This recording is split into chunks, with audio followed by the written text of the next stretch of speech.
As they say, this can be referred to as the morning after. I mean, the very next day after Nigeria officially commemorated its 65th independence anniversary. Well, let's especially welcome you, first of all, to Global Morning. I'm Udi Agmofwewe. I am Ramsey Enoch Abo. Many thanks for joining us. I think it's not over yet. We can also say Happy Independence today. It's not out of place at all. It's not out of place. And this is 65 years. We can celebrate these 65 years for the next 1 week. Even though I think the public holiday was declared for yesterday. Right. And as a matter of fact, Nigerians are thinking of so many things on the minds of Nigerians. But the most important thing is the fact that we are part of Nigeria celebrating 65th independence, and we are glad about it. It's good to be with you this morning. My pleasure, as always, Ramsey. You know, some persons yesterday said they were taken aback. Others, expressed disappointment that the federal government had cancelled out the usual fanfare, razzmatazz, and all of the pomp and ceremony that accompany this ceremony. I mean, the commemoration of Nigeria's independence, because they thought, for example, at the Eagle Square, there would be maybe a series of events lined up, and maybe at some other points across Abuja and all of that. But there was something like a couple of things I did see yesterday that also showed clearly that we have something to be grateful for. At least we still have, if you like, semblance of what the commemoration had been back in the day. We saw March Past from Kano, for instance. I mean, I was on the news this morning and I saw how that, these different groups coming to, just march past the governor. And we saw that from a couple of other states across the country as well. And it just makes you nostalgic about how you also had done that before, at least growing up. You witnessed that happen every other October 1st and things like that. But again, I'm sure most Nigerians have not recovered from the president's address. I mean, his broadcast marking the 65th independence of the country yesterday. Quite a number of things that the president is saying. We have also seen now that the opposition is railing against some of those issues, even using them in some instances as a basis to place more demand on the president. And, you know, they say the president has said he has done well so far, especially considering where he met the country as of when he took office. All right. But again, as we say, the reward for a job well done is more work. Perhaps that's exactly the message that the opposition is sending to the president. Yeah, some persons may misinterpret what the opposition is saying, but then sometimes we have the opposition so that they can checkmate some of the activities of the ruling party or the administration that is on ground. Now, looking at the president's speech yesterday, there are so many things that the president was looking at. The president gave himself a pass mark. He didn't wait for anyone to do that. He gave himself a pass mark from the GDP, you know, from the economy, you know, to youth inclusiveness. You know, everything. He was particular. He spoke like someone that is very sure. And from the president's speech yesterday, it's like the president is seeing what some Nigerians are not seeing. Maybe where the economy is going to be in the next few years. We don't know what's going to happen in 2027. Whether or not he's returning back to office, we can't ascertain right now because it's just like maybe trying to preempt Nigeria or to maybe put words in Nigerians' mouth. So we can't categorically say if it's coming back. But from his speech yesterday, he was categorically of the opinion that he has done well. He said, Nigeria is not where it used to be. And there is something he said that stood out for me. He said, well, what he's doing now is something that past administrations like 10 years back would have done that they didn't do. And probably they were scared of the biting nature of these policies and scared away from it. Why? Because you can see what Nigerians are saying right now. even though the price of staple food is dropping bit by bit, the queue reduced to an extent in our filling stations, and so many other things. You know, insecurity, is still on, but then it wasn't like it used to be. Yeah. So just little gradually, we are seeing things. Inflation, you see, inflation dropped. So putting all of this together, the president looked at it and said, well, I have done well. I'm not giving myself credit. It's biting, but then I'm sure that very soon things will stabilize. But then it needs to bite first. That's more like talking about revolution. When revolution is coming, you know how it happens. And talking about the March Pass, while you were talking about the March Pass that happened in Kano State, apart from Kano State, I don't think March Pass happened in any other state. I can't place my finger on any of the states right now. Then the question is this. This is an order from the presidency that the Independence Day is going to be celebrated in form of a low-key way, and that there won't be March Pass. Before now, growing up, the March Pass happens in almost all the states. Right. Even in the days of the military. Even in the days of the military. But now that the president have said there shouldn't be March Pass, and March Pass is happening in some parts of the country. I don't know what message it's being spread right now.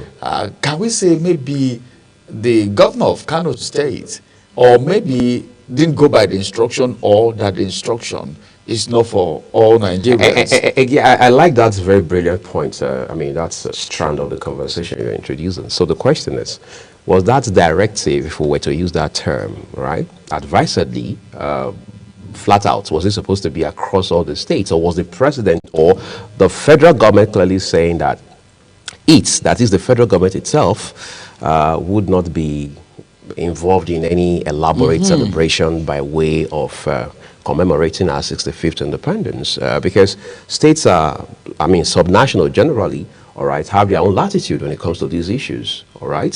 They have their own, in some cases, KPIs. For example, Kano State may not have the same exact reality as Lagos, the same way Enugu may not be dealing with the same issues or facing the same problems as, who knows, say Akwa Ibom, all right? That could be one part of it, right? Because they import, many Nigerians will tell you, of that directive from the federal government about no gathering at Eagle Square, no all of the kind of events that you usually have, was just to say that this is a federal, strictly a federal government thing, which means states, who knows, were at liberty, yes, to do their thing as long as they were within the ambits of the law and things like that. What we do know was that the federal government was very categorical about parade at the Eagle Square. Eagle Square. Exactly. Eagle Square. So last we checked, there are no Eagle Squares across the country. All right. And that's it. Because the reason why I'm saying this is, number one, it gives the younger one some form of sense of belonging, and patriotism. Yeah, I'm talking about this because of the way we felt growing up as children, the way we reverence the Independence Day. That's the reason I'm saying all of this. The younger ones don't even, in fact, there used to be drama, that portray what the independence, just skeletal future of what the independence stands for. And it gives the younger one a clue of what independence is all about. Nigeria got independence in 1960. How? How was Nigeria before independence? What happening after independence? Some of these things that we watch in play, there is a way it sticks than what you just read on paper. So if this celebration is just the federal government that's not doing it at the center, and the state, the local government are allowed to do it, okay, depending on, okay, we can do it, we have the wherewithal to do it, the security situation is okay, we can do it without any hitch, without anything that will bring burden to the state and the federal government, and they want to go ahead. I feel they should allow them to go ahead, like it happened in Kano State. I was watching it and I was like, oh, I was telling someone, I say, oh, look at students, you know, participating in the march past, look at Boys Brigade, look at, you know, non-governmental organizations and all of that. And that's how it used to be in the past. In fact, in the past, peer group, Right. age grades, you see them wear uniforms, you know, portraying the green and white coat of arms thing. Today is a different kettle of fish altogether. All right, so let's take a break at this point, everyone. When we return, I will talk more about the states of the nation, especially from the standpoint of Nigeria's 65th independence. Please stay with us.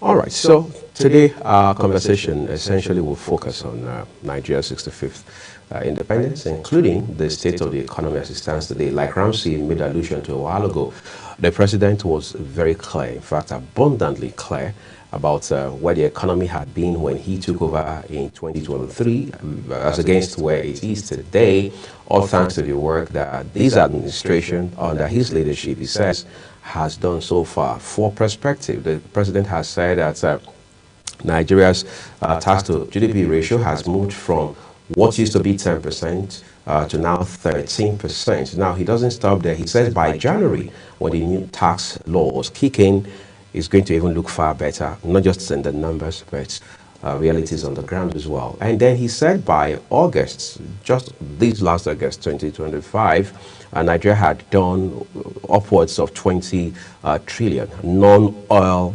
revenue, which again is astronomical given where those numbers had been before now. Then he goes ahead to talk about stability with regards to the policy frameworks, I mean, both fiscal and monetary, and then the foreign exchange dynamics, how those have also improved over time.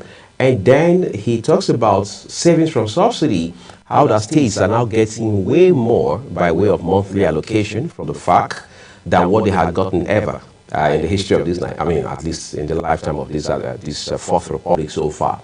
He used that as a basis to also call on subnationals, especially state governments, to join forces, rally around the federal government to continue to drive reforms in light of the renewed hope agenda of the APC-led federal government, because he says that the savings from the suspension of fuel subsidy payments are now being reinvested in critical areas such as infrastructure, health, education, and even things like broadband. I know we don't talk about broadband much in terms of governance and dividends of democracy, but in 2025, it's a no-brainer that should be a front-burner issue as well, because how do you drive or jumpstart development, drive small, medium, and, I mean, of the SMEs if you do not address issues around the internet? I mean, we are a broadcast media outfit, for example. Ramsey, you can only imagine how nasty it's going to be when you either do not have internet connectivity at all, or when what you have as an internet connection is running at snail pace. I think the next thing to be subsidized is internet. The way we have fuel subsidy, right? We should have internet subsidy too. Should be subsidized. Everyone, like the way Nigerians are even paying tax now, almost everything is being taxed now. So Nigerians need the enablement and the environment to do more business. And a lot of businesses are facilitated via the internet these days. So almost everything. Okay, you were just talking about global television, for instance. You know how much goes out on a monthly basis as far as internet is concerned. And without these things, you can't function. This is just one aspect. what of other SMEs? You know, this is a 21st century. It's a digital age, whether you like it or not. Tech is taking over the space. There is nothing you can do about it. It's just to acclimatize. Right. You know, and one of the things, the foremost things that I think the federal government, state, and even the local government should be thinking about is how to make this internet available. It's possible. We can do it. I even feel if you make it available, all right, and the competition is there, not the ones that we are getting from these ISPs. These internet service providers are taking advantage of so many things. Some people will even give you gigabytes that you can't use. You know, yes, some will give you gigabytes that you can't use because they are reducing the band, the bandwidth. They reduce the bandwidth, you can't even use it. And this has crippled a lot of activities in the country. So one of the areas that should, I think NILDA should rise to the occasion. One of the areas that should be given more attention right now is tech, ICT in Nigeria. If we must meet up in the next 10 to 15 years, then we need to give priority to these things. Right. Artificial intelligence, technology, Internet of Things. Internet of Things. You know, we need to see. Life is not as difficult as some people has made it to be, especially for people in this part of the world. There are so many things that can facilitate and make things easy. You make your profits, the government takes its own profit, the individuals in these businesses take their own profit, neat, legit businesses, facilitated by the availability of this Internet of a thing. Right. So I feel if it is being given good attention, it will be fine. And back to the president's speech, you talked about the fact that the president said it yesterday categorically that the money from subsidy, how it's going, that is in a way trying exonerating himself, because a lot of people have asked questions. Right. This money, you say you were removing subsidy, where what is being done with it? A lot of people have asked that, even you and I. A lot of people have asked us behind closed doors. What difference are we severally making on account of these savings? These savings. Yesterday he has said it categorically. This money, part of this money is going to the state governors. Part of this money is going into In fact, the federal government even says a chunk of the monies goes to the state governors. But nobody is even talking about it. I don't know. All eyes is on the federal government. Any little thing, people call the president. He's the father, of course, oversees everything in the nation. Right. But then people into whose hand this responsibility is being given, who is holding them accountable? Because whether you like it or not, there is always delegation. Right. So if you're talking about delegation of authority, the people, these leaders, okay, that have been given this authority, to whom this money is being given, what are they doing with it? All right. And they are still crying foul. Of course, remember? they still are. Everything has to be politicized by most of the state governors. But again, this is a point we are going to continue to hammer on, because it's a pain point, really, a situation where citizens are not able, so for whatever reason, hold their state governments accountable, hold their state governors accountable, and governors are pointing fingers directly at Aso Rock, because they feel that's the center, and as such, the people should channel their grievances to the presidency. But that narrative, which again is very distorted and unrealistic, will have to change, and that's one of the part of the agenda we'll continue to push here as we put the figures in front of you and make you understand better that there's something called social contract. Let's take a quick break. When we return, we'll look at big headlines from across our national dailies for you. Do stay with us.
It's now time for us to take you through the national dailies, beginning from the National Star newspaper this morning.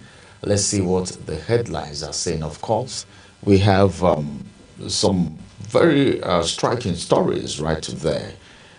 This one says government suspends extravagantly amid widespread poverty. Obi alleges government spent extravagantly amid widespread poverty. That's an allegation coming from the 2023 Labour Party presidential candidate in the person of Peter Obi. Recently, he said he was going off social media that he doesn't want to talk, but I think he's back. Insecurity won't stop NAD from industrialization investment. That story is attributed to NEF. I am in danger of sudden death. Nnamdi Kanu laments, writes NMA. Okay, now the big story. Dangote versus Pengasyn. Union suspends strike as federal government brokers truce. Announces end of rift. All right, that's a good news. Two riders to that story. And the first rider says Dangote to recall sack 800 workers. That is what Osifo was hammering on. He said, anything you want to do, first of all, call back the workers that were sacked. You know, this is union, and that's what they stand for. The fight, they represent the interests of the oil workers. I've attended a couple of their press briefings, and you can see how passionate the president is when he's talking about the oil workers and sometimes Nigerians, especially when he was talking about the sale of the stake, the PIA. You know, all right. I think we should be, but then we don't know what the agreement is. Maybe it's the return of the workers. Maybe that's what.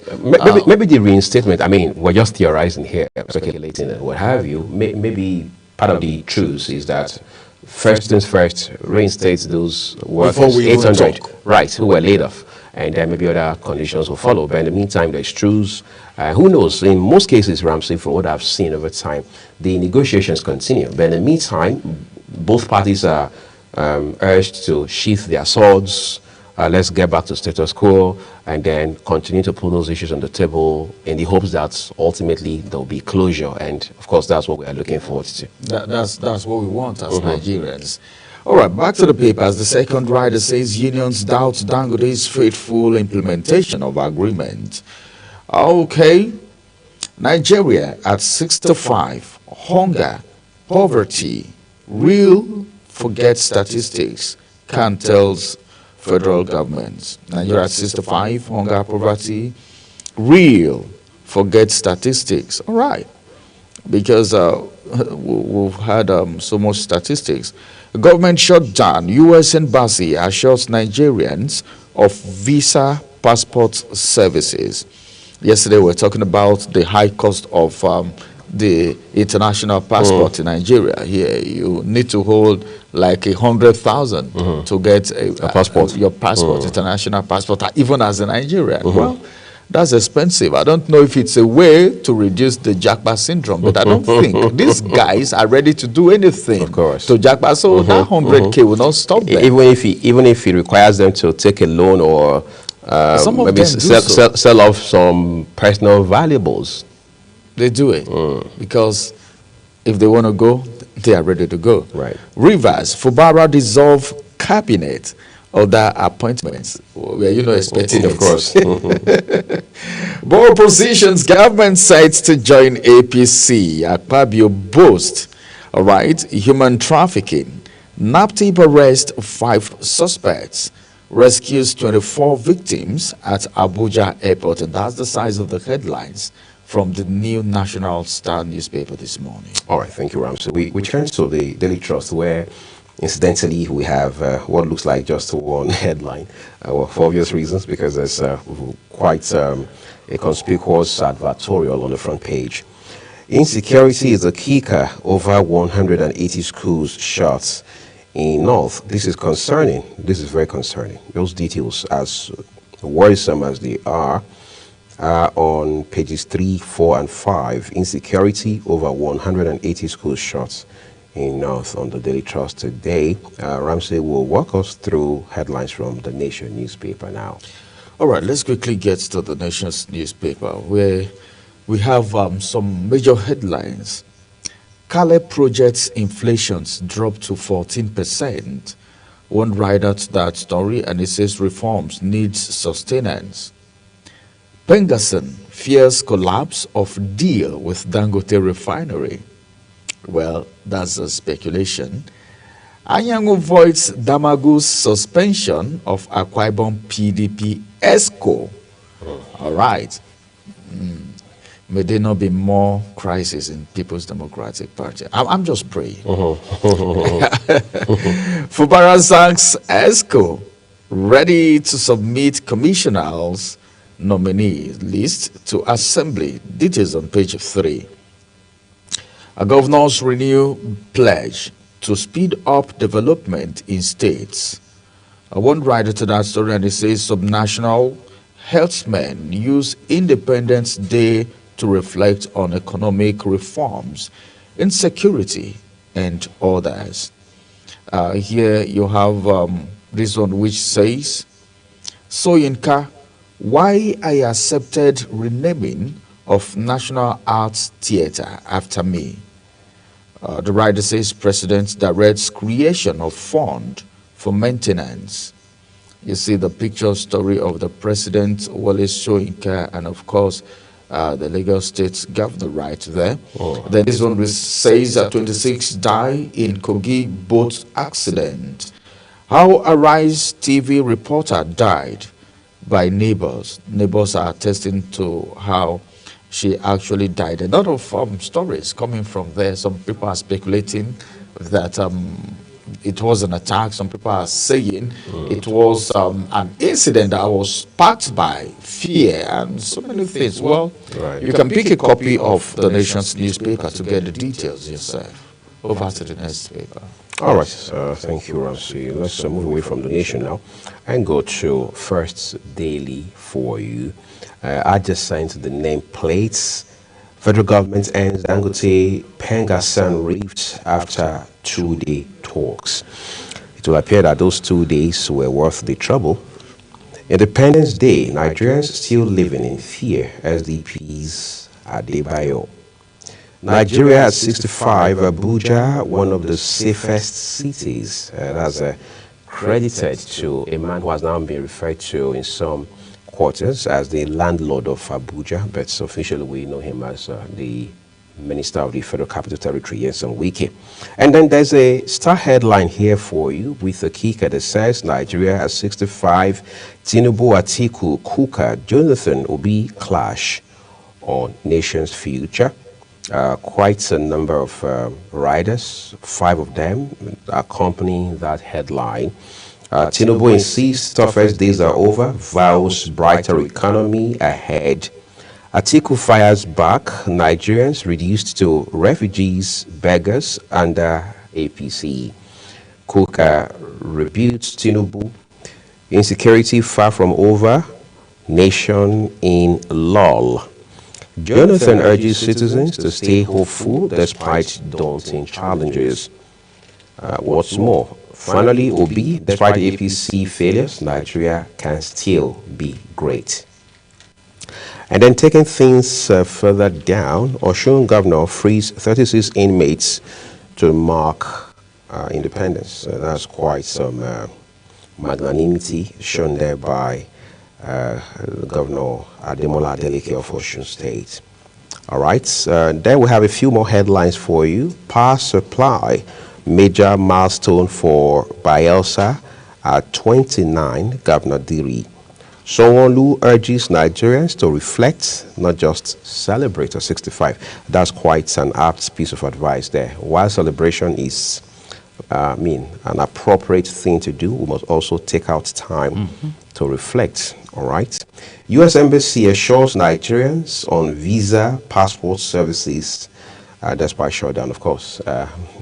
Sometimes some events that are far away from home can actually have, they can have reverberating impacts across the world. There's the shutdown challenge in the U.S., government shutting down because of funding. Of course, there has been the legislative tussle between Democrats and Republicans, and now some Nigerians and indeed citizens in other countries are now beginning to express the fear that this might create constraints for U.S. foreign missions across the world, including here in Nigeria.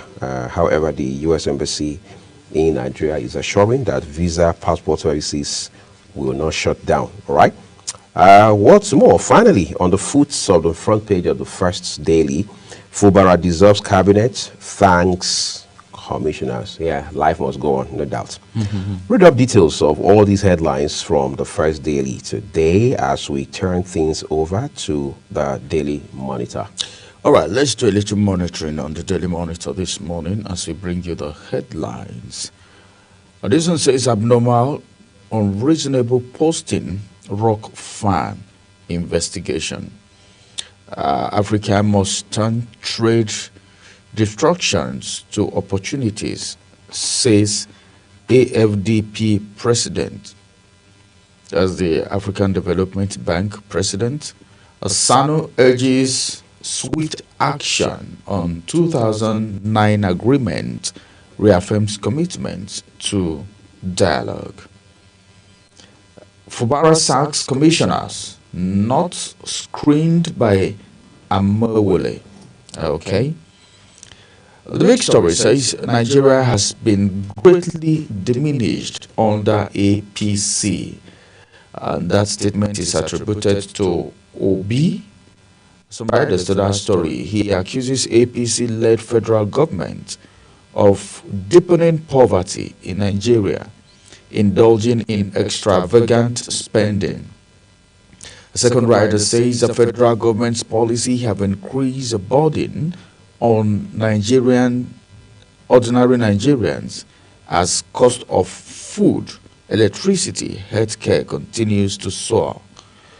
Pengasin calls off strike, vows to resume if Dangote defaults. One writer to that story explains why it suspends strike, accepted federal government's proposal on redeployment of SAC workers. Details you can find on the Daily Monitor. And that's the size of the headlines from the Daily Monitor this morning. All right. Next port of call beyond the Daily Monitor now is the Nigerian Tribune. Top left corner of the paper this morning, it says Lagos government faults Obi on trade fair demolition, insists buildings had no approval.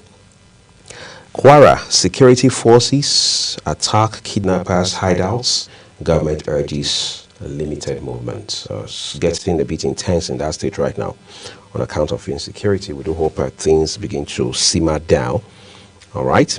Then the Star headline with the kicker, Dangote, Pengasan suspends strike, issues fresh threats. The writer says how federal government brokered truce over disputes. Those are details you can find on page 3 of the Nigerian Tribune.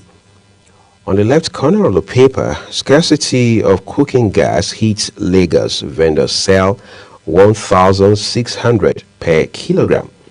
Don't sell your assets in oil industry, ADC cautions Tinubu. Of course, there have been speculations that there's the move now being made by the Tinubu-led government to sell off the NNPC or some part of the assets. Apparently, that's the basis on which the ADC now is cautioning the administration. All right. Report warns Nigeria of declining global oil demands, urges focus on non-oil exports, tax reforms. In this regard, the president again will give himself a pass mark, giving the very radical reforms he has introduced with regards to tax and then other efforts being made in non-oil related sort of engagements. All right. Eating more fruits protects lungs against air pollution. That study, page 23. Eating more fruits protects lungs against air pollution. Probe attempts to pay out 12.75 billion naira Osun local government funds as legal fees. PDP asks IGP ESCC. PDP is confused. Party should be ignored. APC spokesman. Kogi government mourns as 26 feared killed, others missing in both accident. Before we move to the Punch newspaper, you see, this time is Kogi, Ramsey. The other time we're talking about states like Kwara, like Niger, and these are all states within the Middle Belt, especially, of course, Kwara and Kogi. But it's not so much about where it's happening or has happened, as it is about the fact that measures must be taken to ensure that we cut this down as quickly as possible. We have heard about things like rickety boats, people manning these boats with little or no technical training, professional competence and things like that. So again, it comes down to regulation. Nigerian Inland Waterways Authority, NIWA, has to raise its game in terms of intervention, in terms of training, awareness, and regulatory oversight. Well, let's move to the Punch newspaper now, where Ramsey has a bunch of headlines for us. All right, let's quickly get through the Punch newspaper. This one says Nigeria at 65. Tinubu's reform yet to ease hardship. This coming from experts. One doctor attends to 9,083 Nigerians. NAD laments. That's the brain drain we're talking about here. 853 billion naira crime proceeds recovered in 1 year. That's coming from EFCC. And you have the picture of the EFCC chairman right there. Fubara sacks commissioners, all that. He has already told us the reason why they are being sacked, that they were not screened by Amowole. Pengasin strike. NNPC laments losses as union halts action. NNPC laments losses as union halts action. 16% of crude output, 30% of gas supply disrupted during strike. Dispute risk economic instability, that's the federal government. Pengasin, suspension, not cancellation. We will strike again if deal fails. Dangote denies victimizing staff. Nigerians languish in prison after Ethiopia stalls MOU. Details on page 3. Kogi boat crash. Death toll hits 26. Tinubu mourns. I don't know for how long we'll keep mourning. This is reoccurring, like who you just said. Wale Tinubu backs Africa Energy Award in South Africa. Nigeria arrested for attempting trafficking of daughter to Iraq. Nigerian arrested for attempted trafficking of daughter, not somebody else's child, her own daughter or his own daughter to Iraq. What for? What happens in Iraq? I don't know. And some people say, well, it could be domestic service. Others say it's some form of exploitative engagements right there. But I'm sure the authorities now have what it takes, all right, to do due diligence, to understand the motive behind this.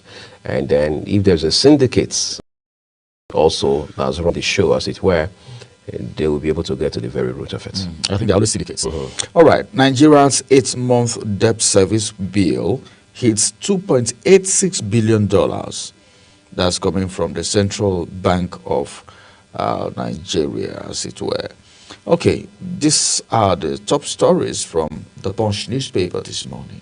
All right. Well, let's go to the Daily Independent now. We begin with the Star headline from the Daily Independent. It says, Tinubu's speech not in tandem with realities, Sagi Okori others.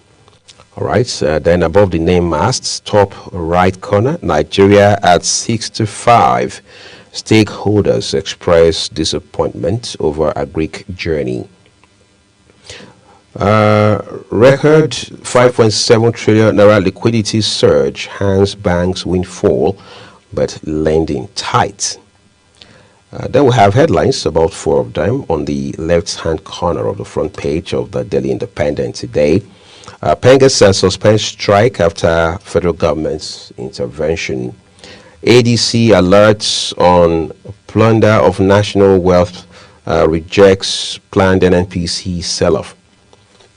More governors to the camp to APC. Akpabio assures Tinubu. It was after he made such an announcement, as it were, or gave a hint at the last APC summit at the Villa, that we saw the likes of Governor of Akwa Ibom move from the PDP to the APC. And now this is the second tranche, as they say in finance, that is coming, most likely. All right, SANU set to commence strike October 6 over pending demands. That's Senior Staff Association of Nigerian Universities. Uche Azikiwe to governors. Emulate Zik Awo Bellows free education legacy. Many states will tell you that education is free, but then in most cases there is more to it than meets the eye. All right. Lumelu Bags 2025 Appeal of Conscience Award, page 6 is where you find those details. And that's how we call it a wrap here on the Daily Independent newspaper. Next port of call is the Nigerian News Direct. All right, let's quickly look at the Nigerian News Direct this morning. On the Nigerian News Direct, we have some very major headlines, beginning from the top of the nameplate. APC under mining economic social gain. So B is the one saying that. I think Obi is on almost all the papers this morning.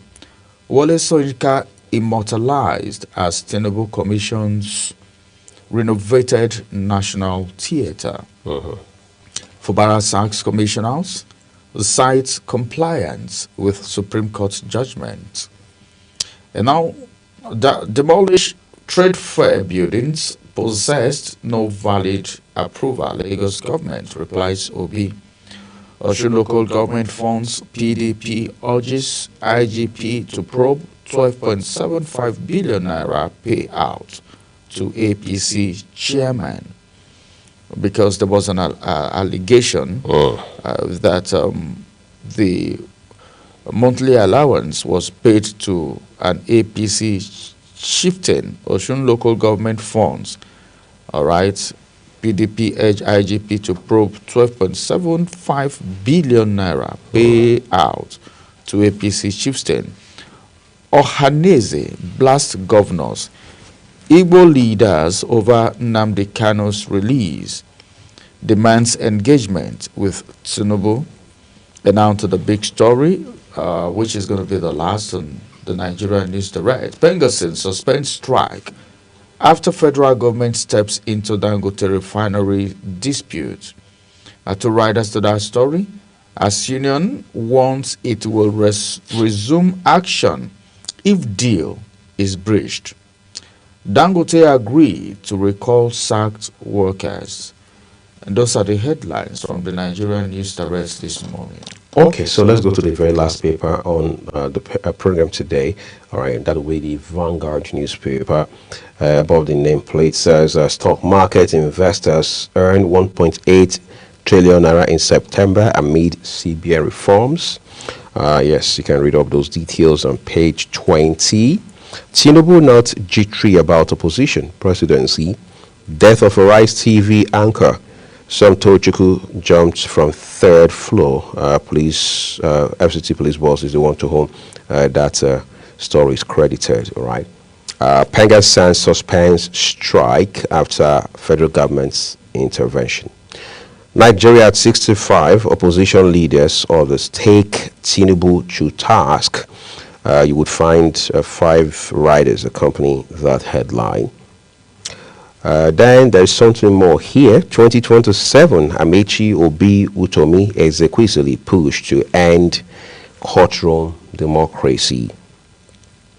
Iyaloja General is alien to us. That's Oba Benitez speaking. That's a developing story on the ground in Edo State. But as I say, it's a story for another day, not for this morning. U.S. shut down visa passport services to continue in Nigeria embassy. Obi Lagos government differ over trade fair complex demolition. All right, those are your headlines from all of our papers today. Please do well to read up details for yourself. That way you're able to find context as well as perspective. As always, we'd love to establish a caveat that Global Television does not in any way contribute to details of these papers, including their headlines. All we do is just to guide you through the day's news. When we return, so much more on the program. Please do stay with us.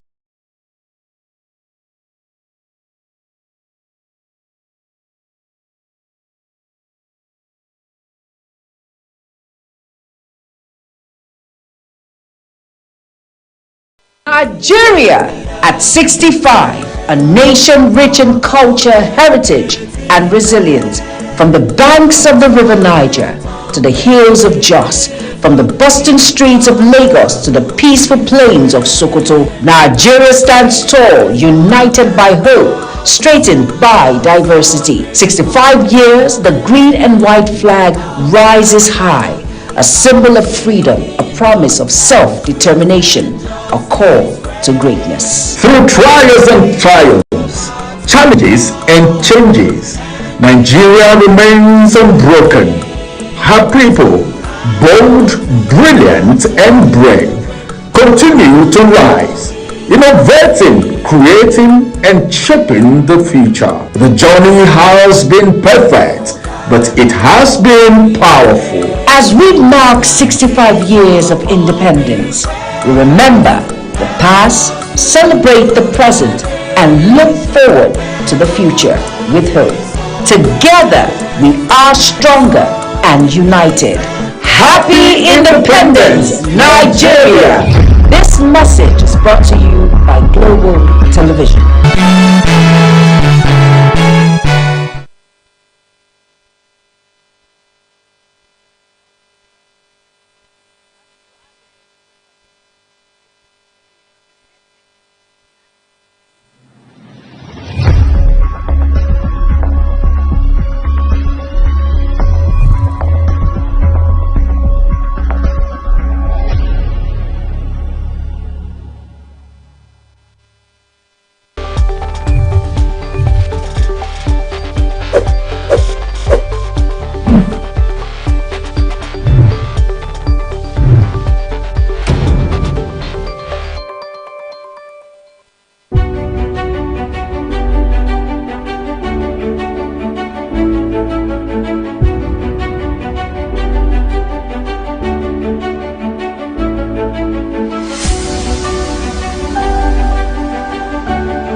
Good morning and welcome to Social Buzz here on Global Morning. I am Ogot Kumobner. It's a good day for us to look at what's buzzing on the internet.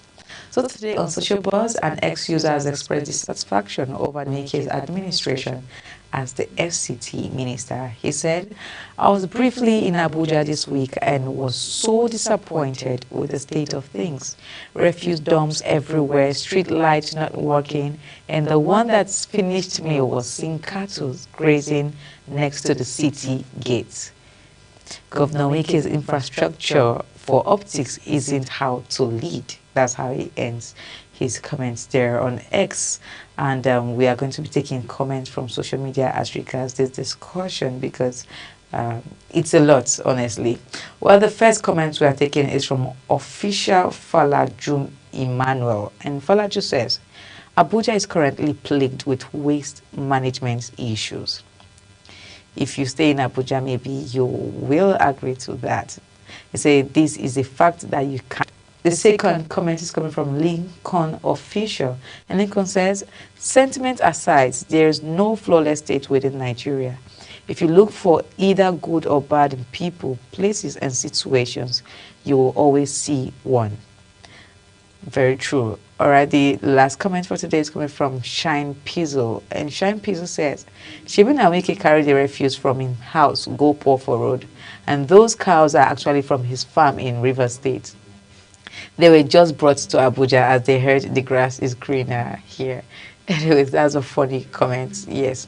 But to add to all of these comments, I will say that the refuse dump, like someone earlier commented, that it's not Wike who actually brought it to his to the road or outside on the street. It is you and I who are not doing our job as patriotic Nigerians. If they say do not dump refuse bin here, there's no amount of money you put as fine. You will still see refuse bin when you come the next day, which is very, very wrong. But that of the cattle you see grazing on the road is something I have been complaining. Me, for one, I do not like to see them because I'm always scared of cows. And growing up, I used to know that, you know, before you get to see cattle anywhere, it's in the bush. You have to go to the bush.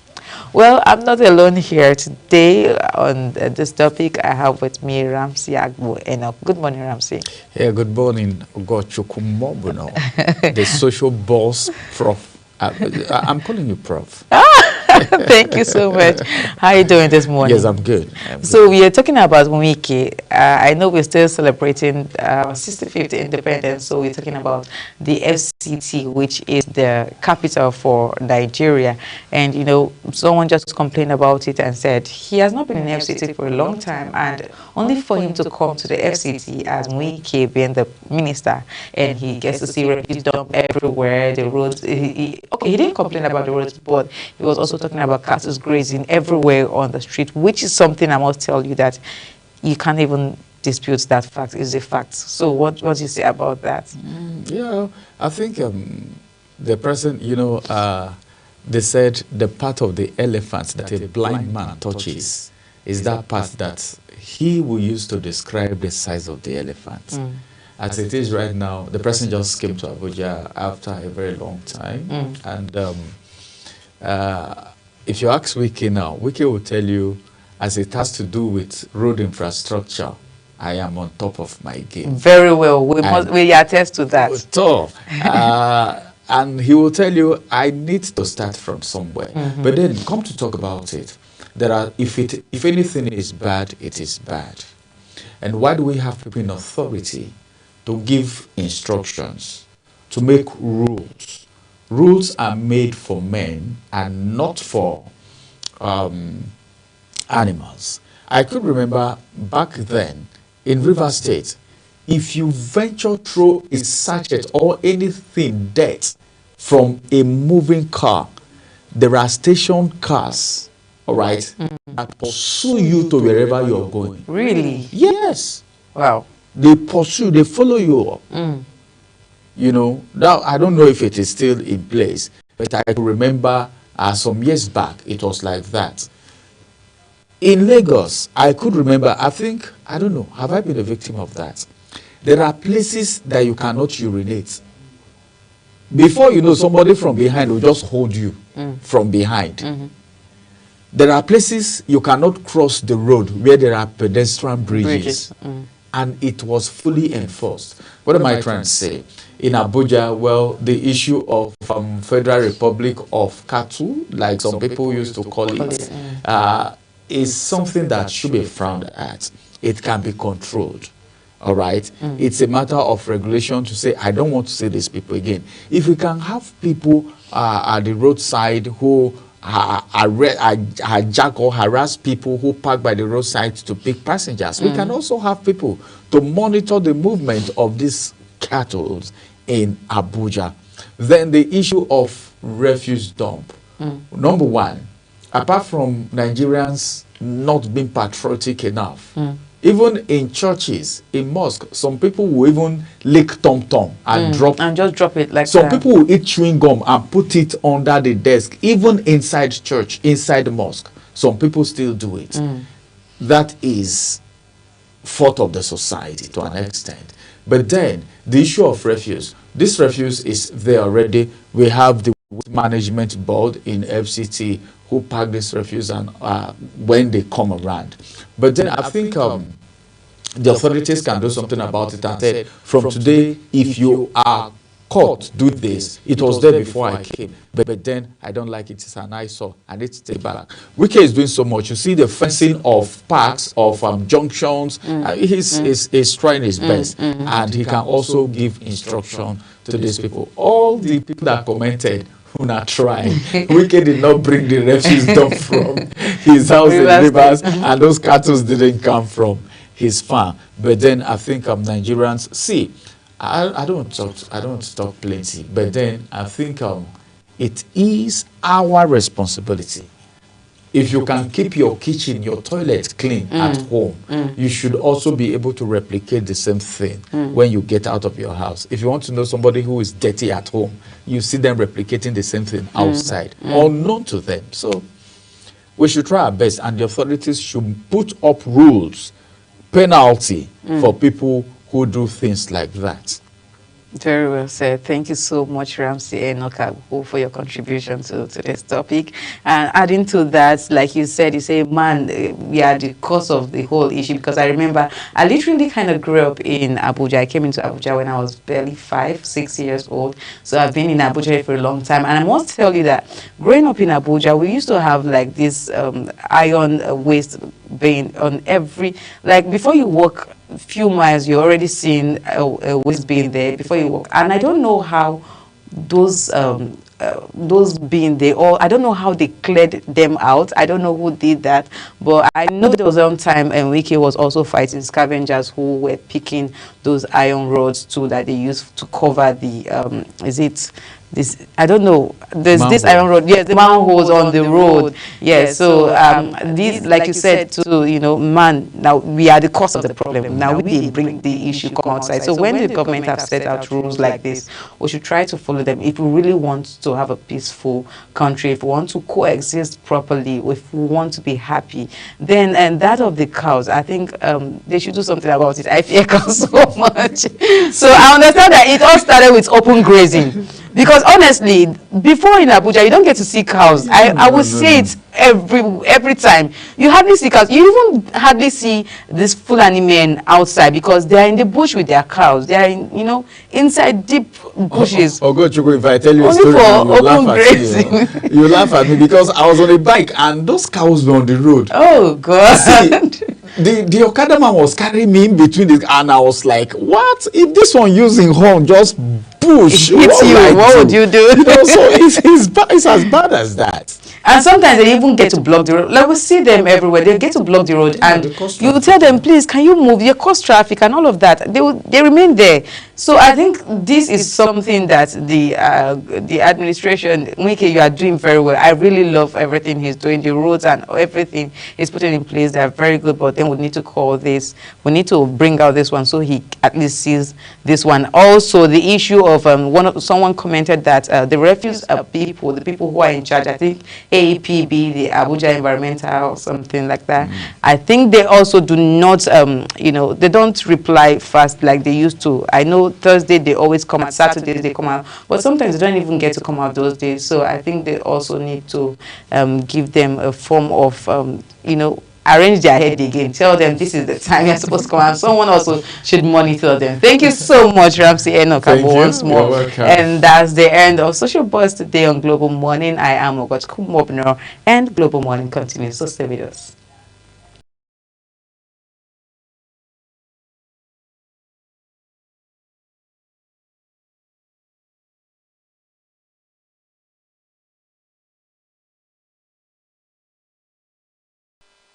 Nigeria at 65, a nation rich in culture, heritage, and resilience.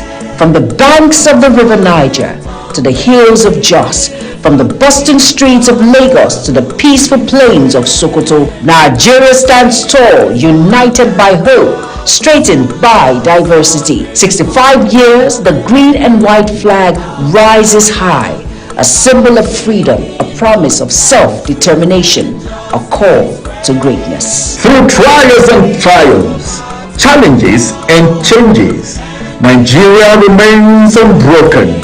Her people, bold, brilliant, and brave, continue to rise, innovating, creating, and shaping the future. The journey has been perfect, but it has been powerful. As we mark 65 years of independence, we remember the past, celebrate the present, and look forward to the future with hope. Together, we are stronger and united. Happy Independence, Nigeria! This message is brought to you by Global Television.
let's quickly look at the President's Independence Day broadcast of yesterday and look at the economic standpoint of that broadcast. As a matter of fact, the President on his own gave himself a pass mark as far as the economy is concerned, though he's not shying away from the fact that Nigeria's economy is not where it is supposed to be, but definitely it is not where it used to be, and that's a plus. Now, I have my guest joining me, an economist, will be joining me on the program this morning as we discuss some of the matters arising from the President's speech as it has to do with the economy. Dr. Aliu Ilyas is joining me on the program this morning. He's an economist. It's good to have you join us on the program this morning, Doc.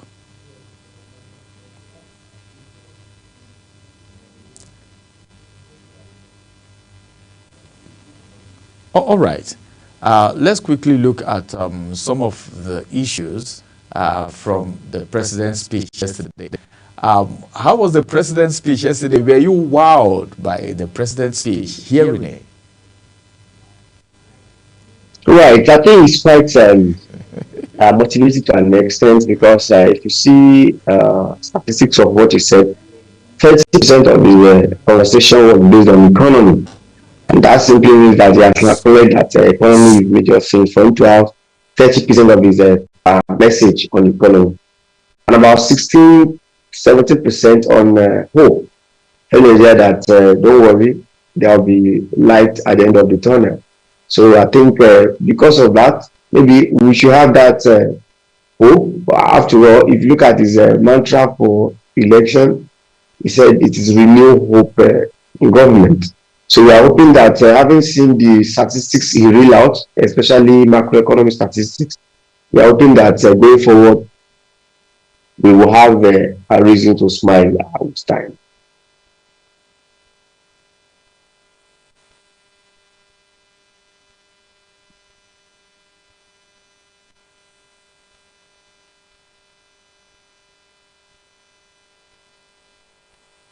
Right. Hello.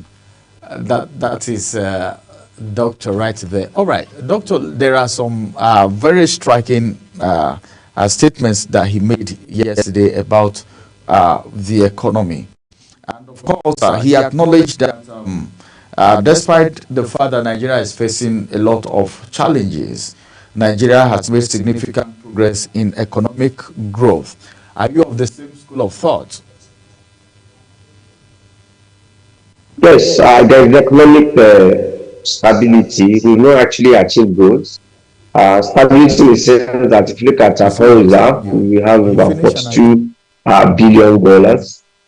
If you also look at the inflation, it has reduced to 20%. If you also look at our GDP, it has grown to about 4.2%. And if you also look at the foreign exchange, it's actually going down, and there's stability in that area. So you can say we have economic stability. But when we talk about growth, growth has to do with well-being of people. I think we have not realized that.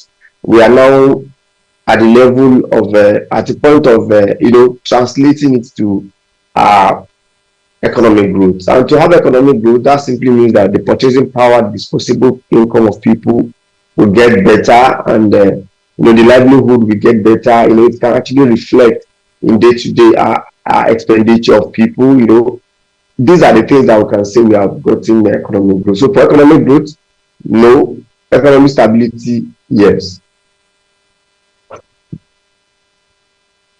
The economy has not really grown, but at least there is stability. I think he also talked about, then let's look at economic reforms. He defended his administration's economic reform, including the removal of fuel subsidy, and of course, including the removal of fuel subsidy and unification of the foreign exchange rates, like you just referred to, aimed at redirecting resources to critical areas like education, healthcare, national security, and agriculture. What's your assessment of these critical areas? And do you think, does it look like there is an economic growth that has affected these areas: education, talk about healthcare, national security, talk about agriculture. Right. So, ordinarily, if you look at is both the reform, like you rightly mentioned, which is the fuel subsidy removal. Actually, every commentator, including myself, supported fuel subsidy removal. However, we said if you want to remove it, there are some things that you need to put in place. You recall that at that time they said the Nigerian refinery owned by NNPCL will be at work. And I can tell you now, you also agree with me that the one that is working in NNPCL is insignificant and cannot even, well, we can say it can be 5% of what we want. That has failed. You also agree with me that during that period they said CNG will be much more available and everybody will be using it, and it will also reduce cost of living. I can tell you, 2 years down the line, I still have the CNG and I cannot go there to actually buy because of the queue and the manpower that I'm going to waste at least 5 hours getting that. Then, if you also look at the ripple effect of that, it has affected a lot of things. Transport are so high since that time, we've not seen reduction in that. Food, even though we have marginal decrease because of the season, has not actually come down as expected. They want to talk about unification of Naira. I think government itself is trying to actually find a way to manage it because no country in the world will entirely unify the Naira to willing buyer, willing seller. You must find a way of managing it. And that's actually affected our manufacturing sector, coupled with the monetary policy that we have actually embarked on. Then you now ask about education. Now, if you look at education, yes, according to President, he said 510,000 Nigeria is enjoying NEL fund. But I beg to differ because for me, I don't enjoy giving loan for education. I enjoy education being affordable. So if education is affordable, everybody could actually afford it. Because if you look at since 2 years that he has come to administration now, virtually all schools has increased their school fee. Some that are 40,000 after child education, it is now about 180,000. And look at it, how many people will also and how many people enjoy the NEL fund. So the NEL fund can only take care of people up to now. It has not catered for 1 million. And we'll be having like 30 million people in our education. So it's, for me, I think you should make education affordable, not to actually say you are giving a loan. Then you also talk about health. You recall that at the beginning of this administration, the nomenclature for Minister of Health changed. Before we have Minister of Health, but now they said Minister of Health and Social Welfare. So when I heard that, I was thinking, yes, I think it's time for us to actually benefit some health scheme, especially let Nigeria come to the umbrella of health social welfare scheme, whereby everyone in Nigeria can have health insurance, just like what we have in Ghana. Over 70% of Ghanaians have that health insurance cover. But up to now, we've not actually seen that. We've only heard that those pregnant women are against this insurance session. That's not bad as it were, but I think it should have more coverage. Government should start thinking about how masses can actually benefit, not looking at few people benefiting from those policies.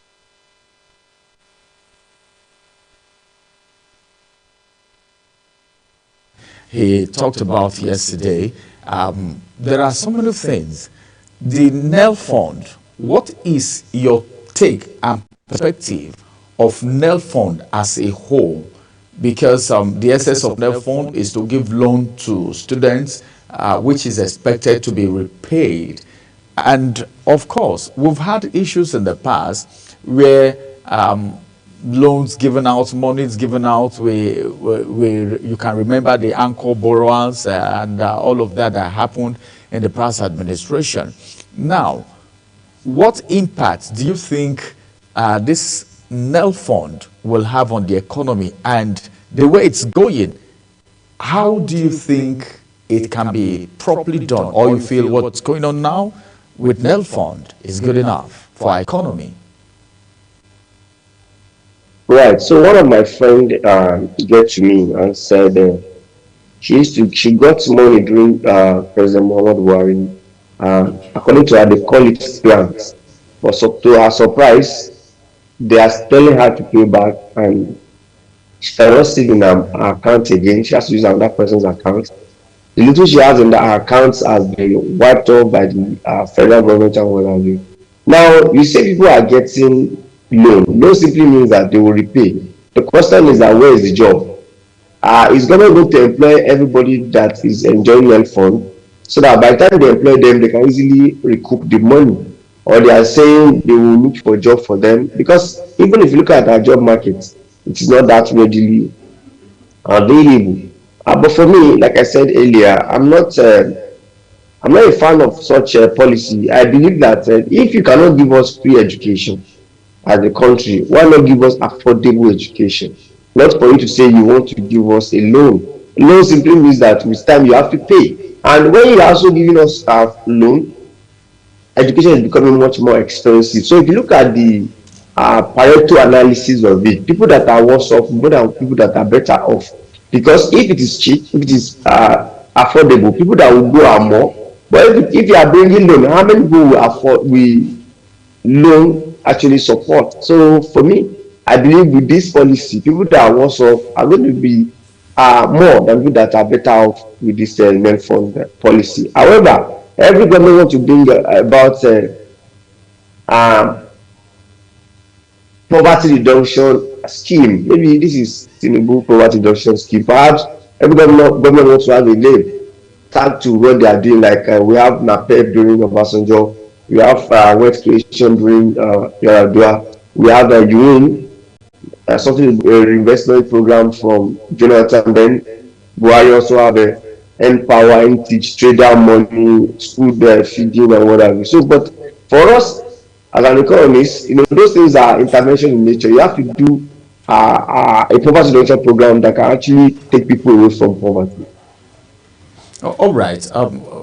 There is something I wanted to add, but then let me ask this question first, because as a matter of fact, let's just look at fiscal health a little bit from that page. The president highlighted improvement in fiscal health with the debt service to revenue rate significantly reduced from 97% to below 50%, and the repayment of weights and means advances that threaten economic stability. Now, looking at these, can you say this is a right trajectory? We must be careful not to be giving a cosmetic analysis and approach. We just have to be careful about that. And in that case, it simply means that when you say you don't want that, I mean, when you say GDP to debt, we have rebased our GDP. So it is automatic that you will explain that. We have rebased our GDP, and it is expected that having rebased the GDP, the debt to GDP will actually look positive.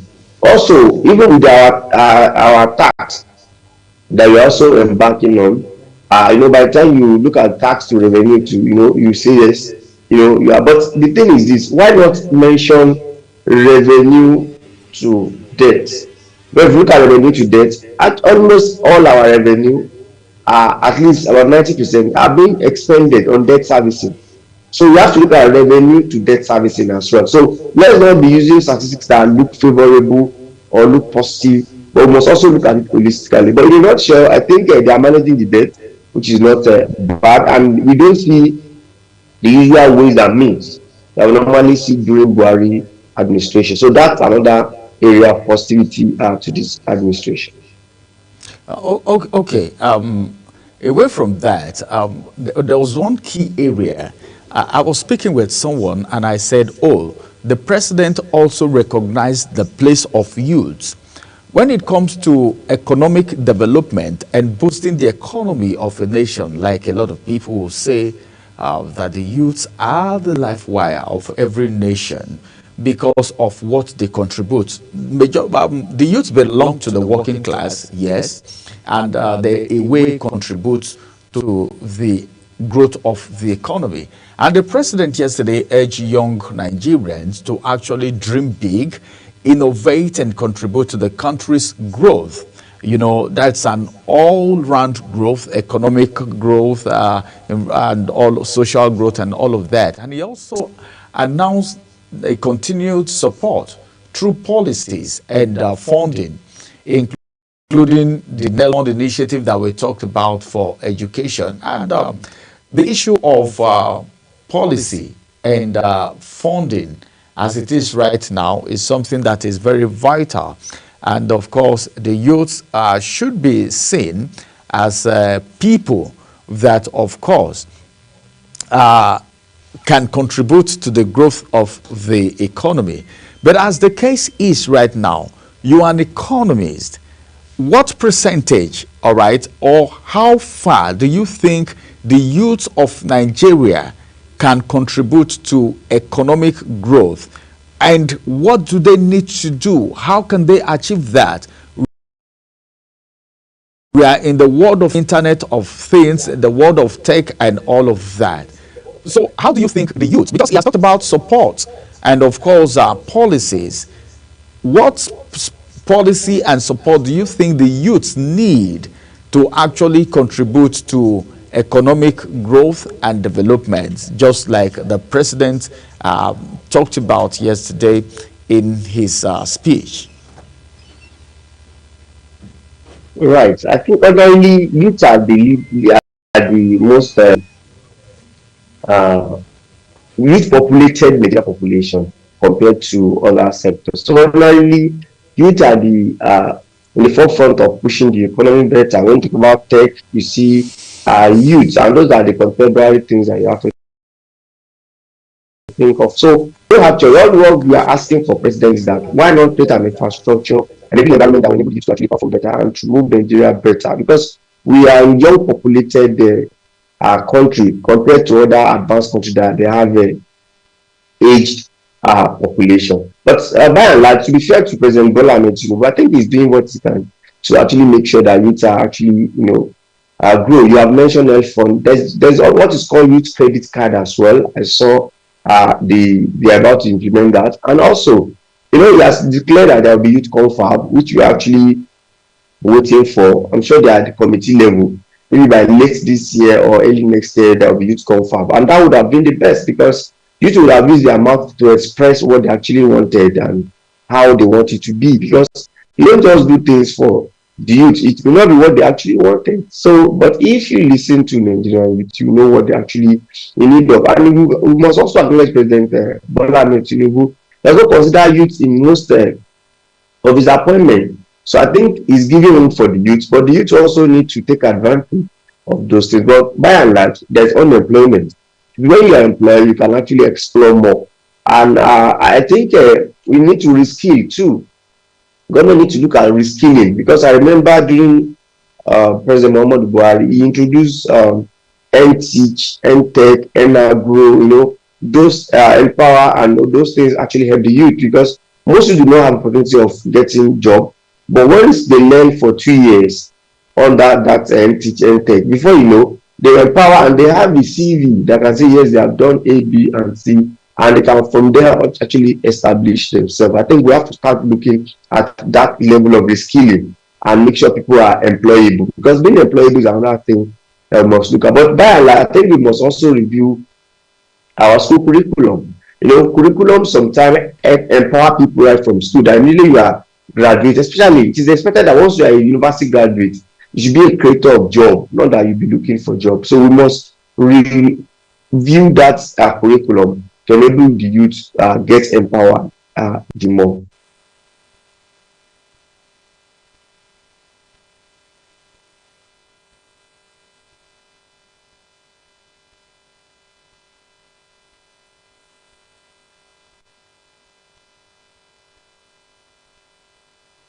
SMEs in Nigeria.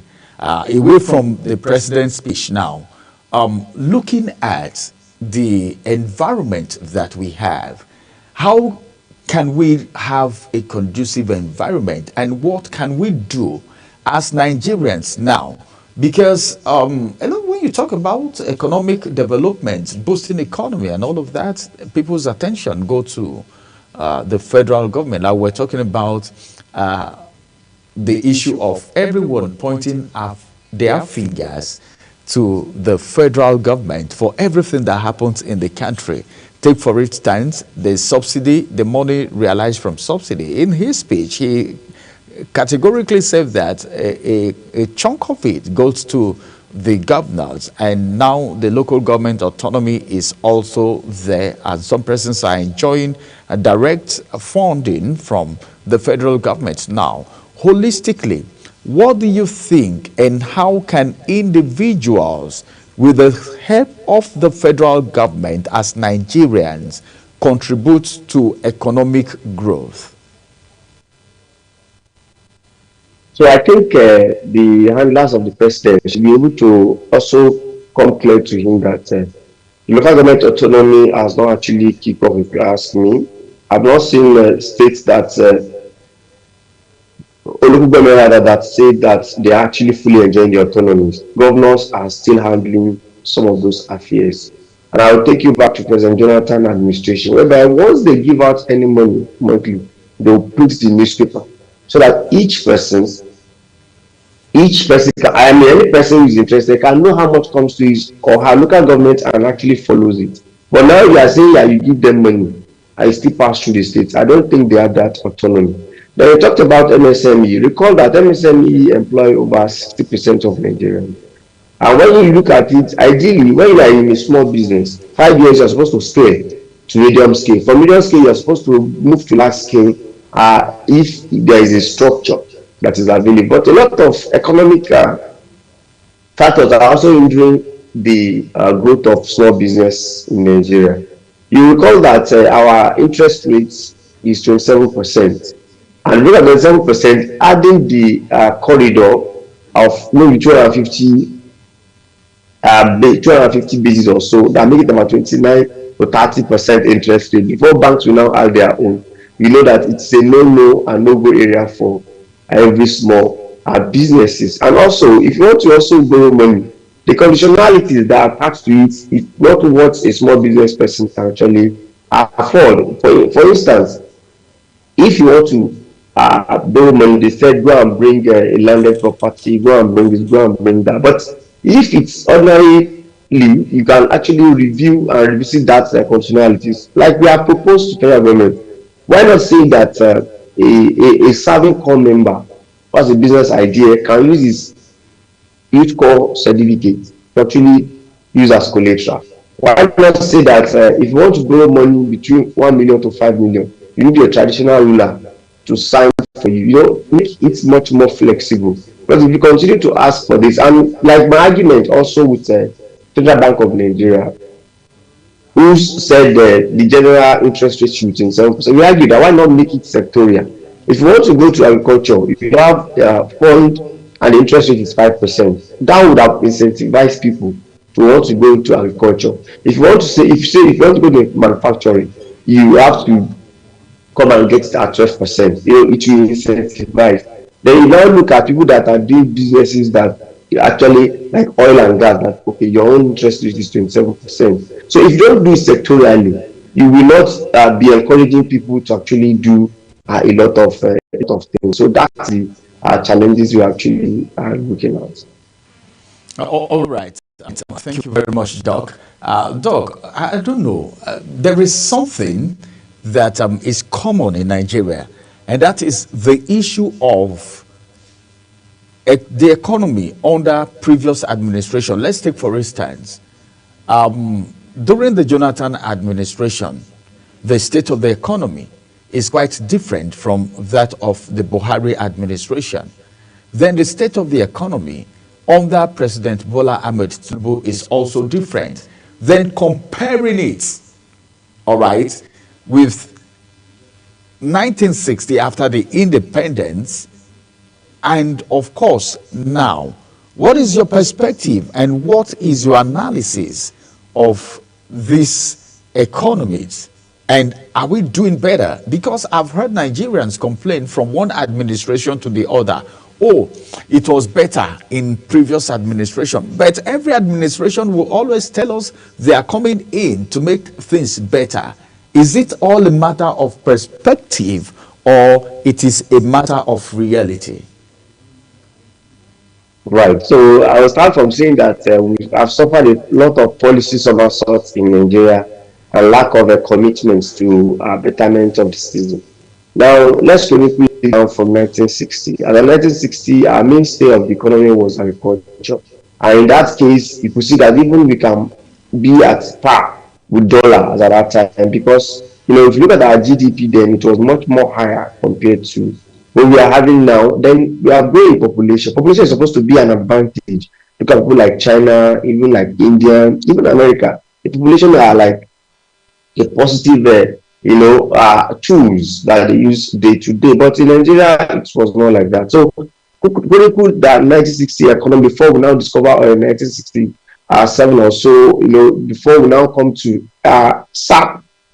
SAP actually changed a lot of things in Nigeria. It's make us to be much more commercial in nature compared to where we are coming from. Then let's come to Fourth Republic.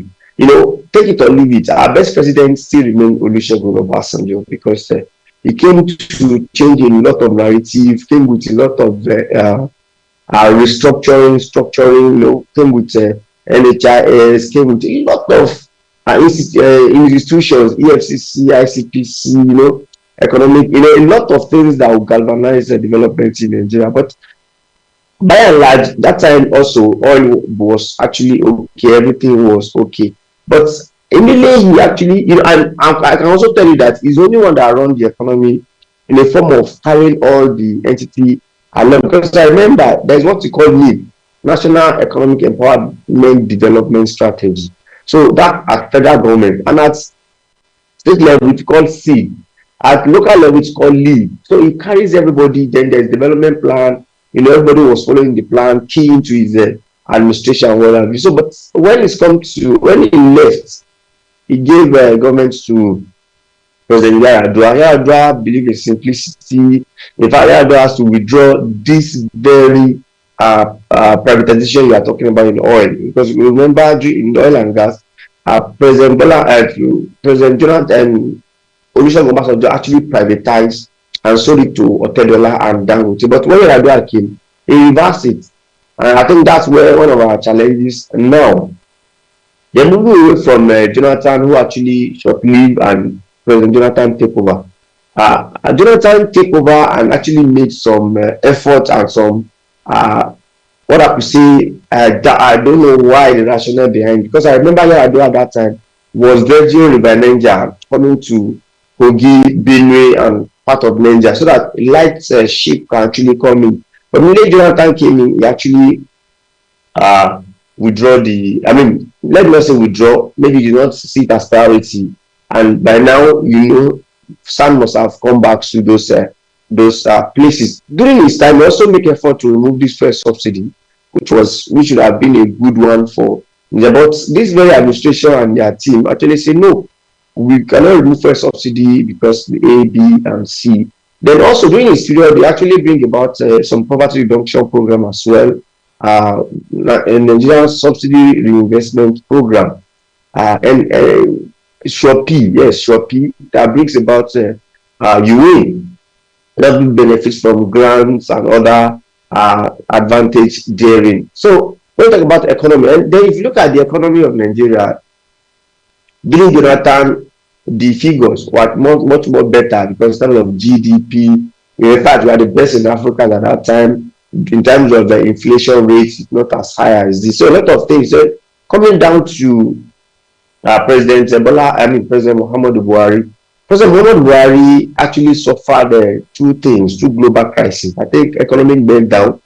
He suffered a recession, and he also suffered COVID-19, which is a serious calamity that the whole world is just moving out of it. So if you look at everybody with their own conditions, but even at that, the dollar, the value, everything still manages there. But now we have Bola Ahmed Tinubu.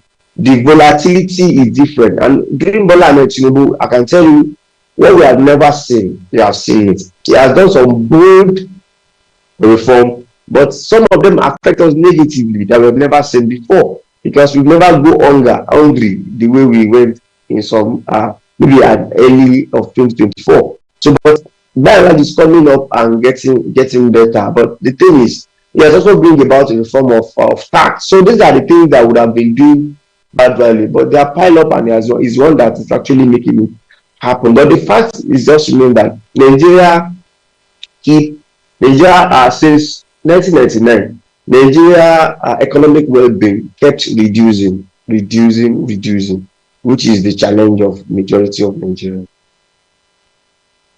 All right. Thank you very much, Doctor, for joining us on the program. But then, I will soon let you go. Our time is fast spent already.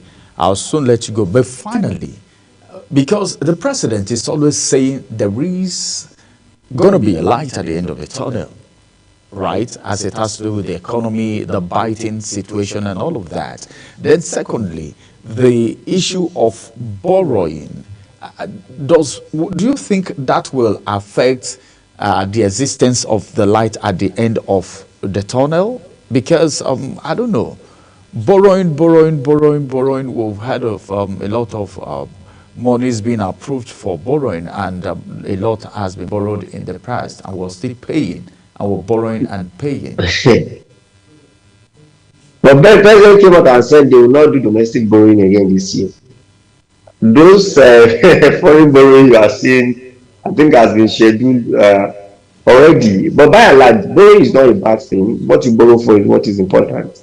Even the best economy in the world, like America, China, Japan, they are still, in fact, they are the most indebted country in the world, and they are borrowing. So what you borrow for, if you borrow to construct a rail that connects all the country, it's not a bad thing.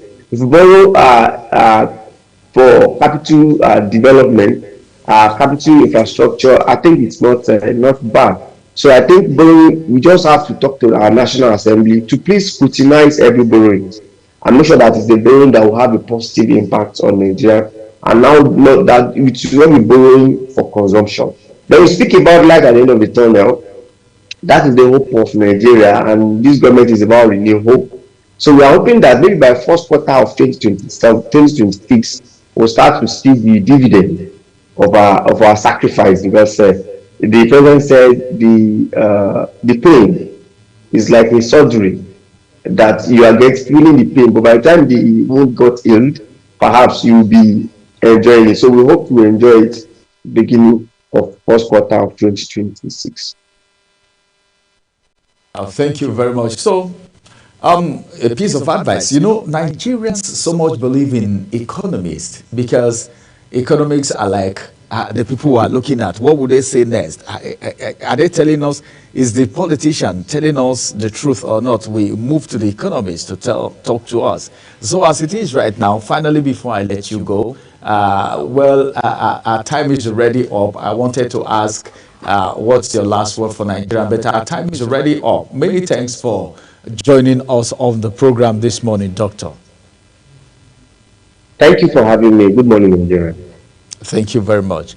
As a matter of fact, this is Nigeria, and of course, the president's speech have a lot of things in there. And just a brief, before we go on a quick break, let's just look at a highlight of the progress and challenges, since gaining independence in 1960. From the president's speech yesterday, we can pick some very key points from his address, of course. The issue of acknowledging progress. The president noted that despite facing numerous challenges, Nigeria has actually made significant progress in economic growth. He talked about social cohesion and physical development over the past 65 years. As a matter of fact, then in the area of economic reform. He also defended his administration's economic reform, including the removal of fuel subsidy and the unification of foreign exchange rates, which is one of the most biting policy as far as this administration is concerned. But then the president will always say, there will be light at the end of the tunnel. this is something that would have been done, a lot of administration, the past administration would have done like 10 years ago. But there is one statement that I can't forget easily during the president's broadcast, during the swearing in, when he talked about the fact that some elites of elites are the ones sitting on the subsidy, all right? And of course, the subsidy needs to be removed so that the monies derived from the subsidy, or the monies used for the subsidy, can be rechanneled. And that was very vital, as a matter of fact.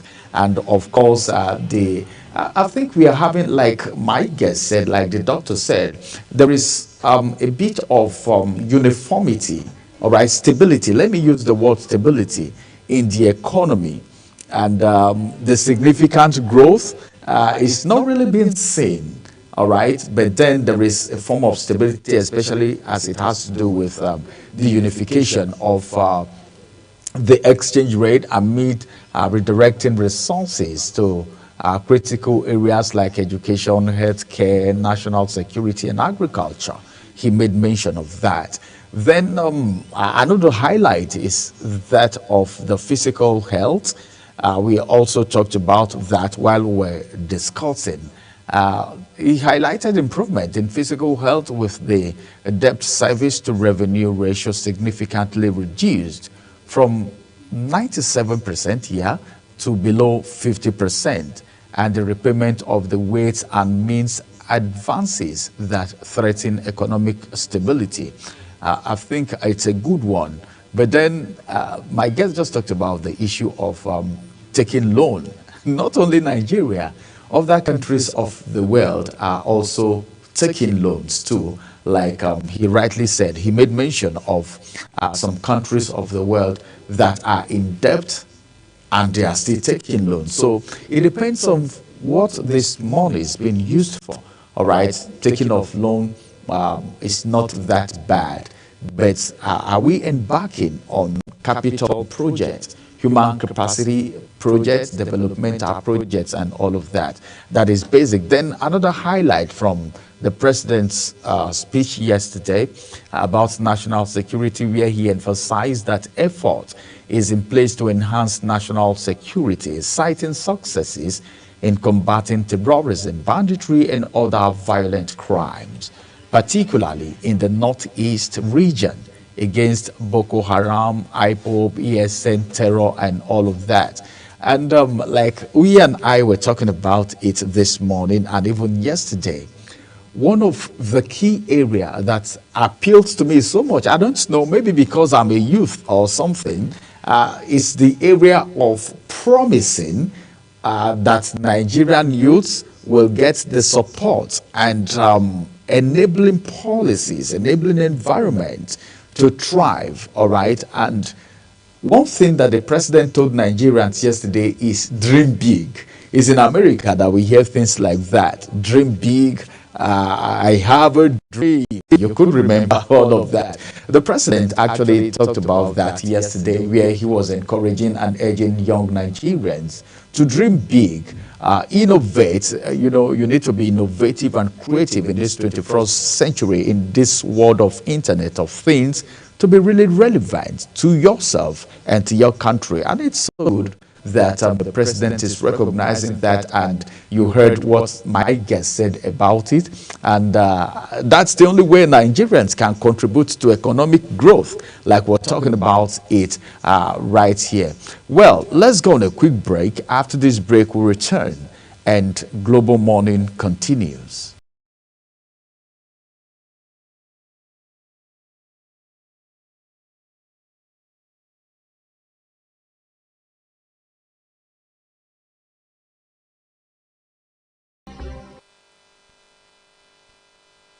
Nigeria at 65, a nation rich in culture, heritage, and resilience.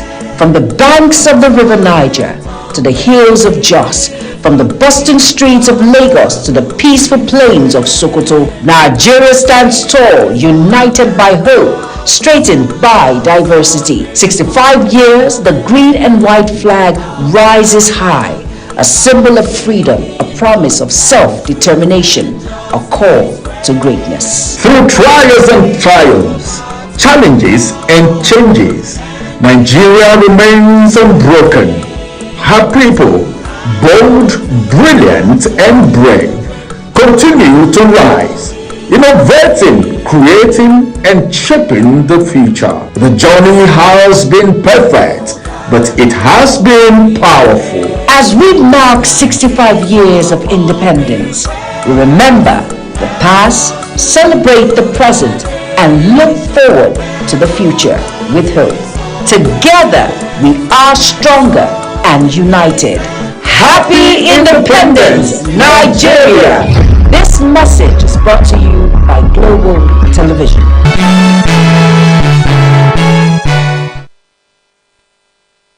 Violence that once raged in Nigeria's northeast has since 2015 spread across the country in insurgency, communal clashes, armed banditry and mass abductions, all reshaping lives and communities. The humanitarian toll has only deepened. Boko Haram's insurgency peaked in the mid-2010s, holding swathes of territory before fragmenting in 2016. One faction pledged allegiance to the Islamic State and complicating counter-terrorism operations. Let's just not say that it's not that the security officials like police otherwise are not doing their job, but we think that they are not much equipped as they're supposed to carry out their job the way they're supposed. Although military offensives reclaimed towns, insurgents retreated into rural hideouts, launching ambushes and guerrilla-style attacks. The violence has persisted into 2015, including assaults on military bases this year.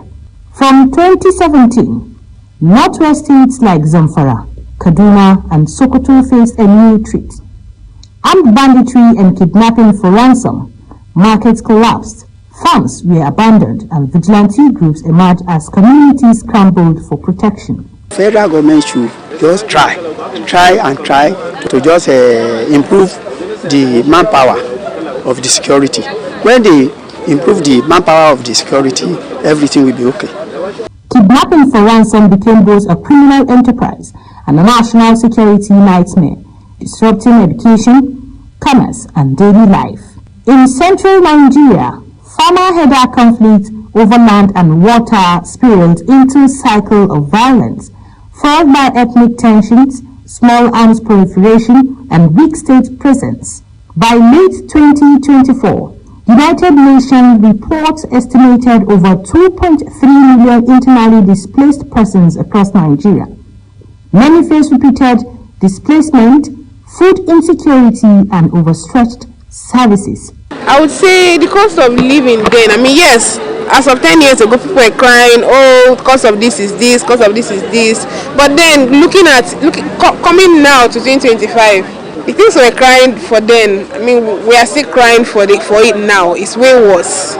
Families lose livelihoods with every attack, while humanitarian agencies struggle to meet rising needs. Since 2015, successive administrations have launched military operations, regional coalitions, and local peace efforts. Analysts, however, described the response as reactive and uneven, with gain in some areas erased by fresh outbreaks elsewhere. Analysts point to governance gaps, unemployment, and collapse of traditional conflict resolution and drivers of insecurity. Climate pressures and resource competition add fuel to tensions, leaving Nigeria with deeper poverty, economic shocks, and declining public trust in state protection. Sadia Yakubu reporting for Global Television. On very Sadia Yakubu, they are doing an amazing work following through looking at the costs of a response to insecurity with a narrow focus essentially on insurgency. These are issues we don't seem to talk about much, or probably don't even talk about at all. The costs. There's something called the economics of insurgency, or the economics of crime.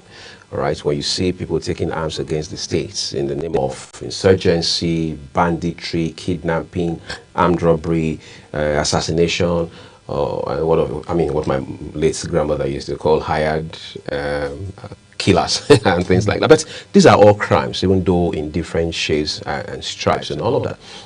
The cost of it is humongous. Look at kidnapping, for example. Now, people are saying, we're seeing numbers putting it at some 7 trillion naira.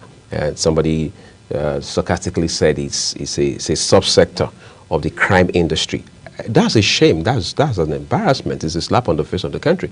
Because whether you like it or not, yes, yesterday the president gave his speech, as usual, the Independence Day address, and he talked about how that insecurity is being dealt with. The situation is not as bad today as it was a while ago, maybe a year or two ago. But can we put that speech, the president's statement, side by side the reality? The numbers coming out from states, what the governors know, for example, what people in communities are experiencing, how that we know for a fact that there are people in Abuja here, young people, who are working here and still having to send money home to their parents who live in the hinterlands just to be able to pay insurgents or bandits and then be allowed access to their own farms, something that is legitimately theirs. All right, so at some point, you look at all of these narratives coming out of the presidency, including from the president himself, and then you're asking yourself, is it not time the president had to sit down with some of these people in the communities to interact and engage with them one-to-one as against having his media handlers do that job? There was a video that I saw when some of these, I don't know what to even call them, were coming for the meeting and they came with their guns. You see them, some of them hung their guns. They were coming for negotiation. For negotiation. Some of them came with their pump action. Or all sort of sophisticated ammunition. They were coming to negotiate, to talk. I think they call it, is it peace deal or peace agreement or something. And I saw that video online. I was like, you're coming for peace and you're carrying this. You still have this. If these people are known, then why are we still having difficulties handling them? We're talking about Nigeria here. Right. This is the same country that went to Sierra Leone. They joined the ECOMOG soldier. These are the same people that quelled the crisis in Liberia, if you could remember. So sometimes when these things happen, then you begin to think, 65 years, how wise are we intellectually? That is the area of our intelligence now. Because all of these things are a function of intelligence. Right. Because if our intelligence officers know what to do, handling these people will not be too difficult. But at 65, all right, we're still thinking of some basic things. There are things that, see, an old man may not be very powerful, but they have tricks, they have tactics. You understand? Right. Winning wars, you use wisdom, sense to win war. Because the application of the weapons even needs wisdom for proper application to win these wars. You understand? So the issue of banditry, kidnapping, in fact, it's funny for people to be paying money to bandits for them to be able to go to farm. And it's part of the reason we are having food shortage everywhere today.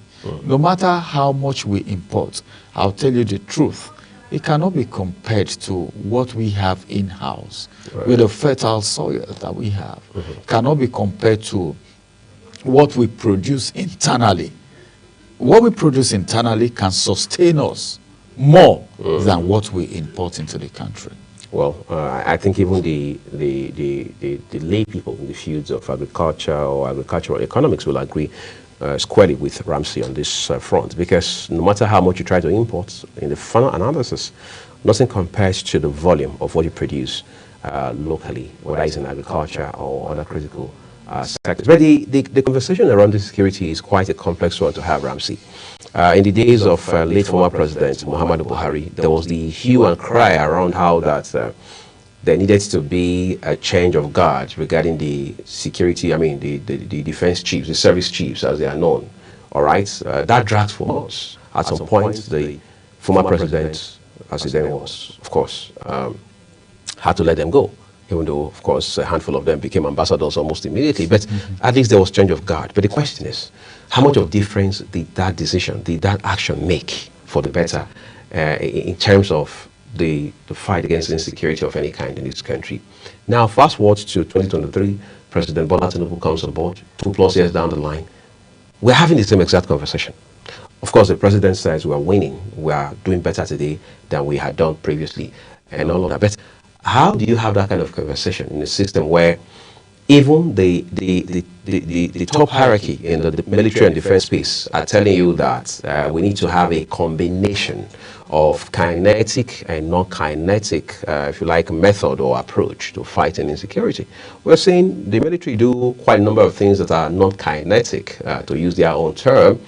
One of the most recent we've seen is the army distributing bags of fertilizer somewhere in the country. And there are those who are railed against that idea, saying that it's a distraction from the mandate of the military, especially in light of the intensity of the security challenge that we're dealing with at this point. Of course, as expected, the army will put up its own defense, trying to, as it were, validate the rationale behind that action, to say that, well, since we are also approaching non-kinetic, also adopting a non-kinetic approach to this fight, we thought we can support these farmers with fertilizer and things like that. But you see, in the voice of Pastor Tunde Bakare, we've got to keep the main thing the main thing. That's number one.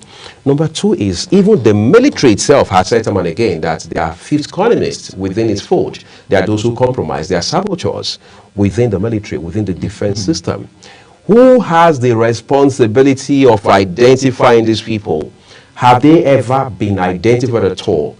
What has happened to those who have been identified? Have they faced the wrath of the law? All right, have we made example of some of these people in light of what the law has provided for? So it's not enough for us to come out and talk about what the problems are. As of today, virtually every Nigerian 18 years and above knows exactly what the most pressing problems are. But who is going to bail the cat? Yeah, well, I don't know. You're not a prophet. I would have said you peeped into my heart to say this. Right. Because I was thinking about it and I wanted to give an analogy when you are done. When an army officer, a soldier, at the war front come back to tell you that the weapons those people have is more sophisticated. When they come and tell you that there are some elites of elites behind this, benefiting from this, when somebody stand up and say these people can be negotiated with and they will go back to their houses and stop this terrorism, then somebody come and say, well, with just a phone call all of this will become an issue of the past. Then you still sit down. Let's take for instance, you have maybe 3 children, the elderly, the one that is the most elderly, then the next to that one, then the younger one. Then the younger one one day come to you and say something very strange about the elder sister or the elder brother. You feel, no, this sounds bizarre and impossible somehow. Then what do you do as a father or as a mother? Somehow you just ignore them and say, go and play. Stop, don't be saying things like that. But underground, within you, you are doing some investigation. This thing that my baby say, has she seen something? Did he see something? Then you begin to do underground background check. With all of this, is the federal government or the authorities doing any background check to bring these people, these corporates, to book, to do something about this complaint? Embarrassingly, we've seen videos on social media where the almighty Nigerian army have been tied by these terrorists. In some countries, it's a complete state of emergency that will be declared in that zone to make sure these people are being fished. You know, they'll tell you the life of one American soldier is worth, you know. That's how it is. The life of one Nigerian soldier what is the wealth right now in this era of insecurity. You know, somebody was saying something, Ramsey. We live in denial a lot in this part of the world, and it is something that needs to change as quickly as possible. Otherwise, we're just going to be having the same very boring, all right, dead-end conversations about our national lives. All right, I'll give you an example. My dad grew up in the north for the most part, for many years into his adulthood and things like that. So he made a lot of soldier friends in the course of his sojourn up north. And every time they came to the house, I mean, I look back now with the benefit of hindsight, I realized that these guys loved their country. They loved Nigeria. In fact, it was that love that propelled them into joining the army.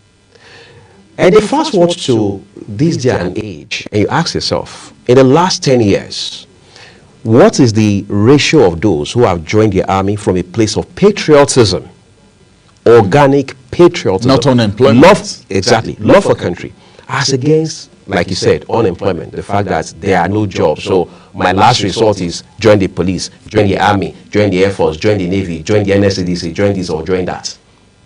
We have to be organic. We have to be forthcoming in telling ourselves the truth. Is it still the same reason people join the army today, or any armed or arm of the armed forces, as they did 20, 30, 40, 50 years ago, even during military regimes in this country? Because people say a problem shared is half solved, but I'd rather say a problem identified and accepted is half solved. Because until you accept that something is a problem, you're not going to solve it. You're going to play around this. And in the case of Nigeria, it is very, very convenient to play politics around this. And then 4 years cycle out. You come back, play more politics, and get back into office. And we do that across board, federal level, states, everywhere. The point on the final note is this. I am very sure the men and women in uniform, especially those who are leading the defense and military front, know exactly what the problems are. But the question is, what is inhibiting them from being able to address these problems head on? For example, President Bola Tinubu is the commander-in-chief of the armed forces of this federal republic. The question is, the intel he gets by way of security briefing virtually on a daily basis, who is deploying them, who is analyzing them, who is using them, and to what end? Do you know there are some soldiers right there fighting for Nigeria now that cannot even speak out? Right. Some of them cannot even say what they see. Their hands are tied, their mouths are guards. Their mouths. You know what it means? Some cannot even speak. Some even are being declared a war. Some run away. Right. Because of the situation. Quite complex. Quite complex, which is not supposed to be. Nigeria is a great nation. We have what it takes. This insecurity, like a joke, I don't want to use the word insecurity has come to stay. It has not come to stay. We are seriously praying for Nigeria, and the federal government is working tirelessly. Nigerians are giving information, doing their bit to make sure this insecurity becomes a thing of the past. Because what is happening in Sudan should not happen in Nigeria. The war situation in other countries should not happen in Nigeria. Nigeria should not be taken over by rebels, by terrorists, by banditry, by kidnapping. What is the form of execution for people that have been caught in kidnapping? Have they been prosecuted? How many of them have been openly prosecuted for others to see and say, wow, this is no more? And in that regard, Ramsey, I mean, this is just popping up in my head. The case of Evans, the kidnapper, has become more of a puzzle than it should actually be a criminal trial. But, I mean, what more can we say? We're taking a break, everyone. Ramsey and I need to catch our breath for a second.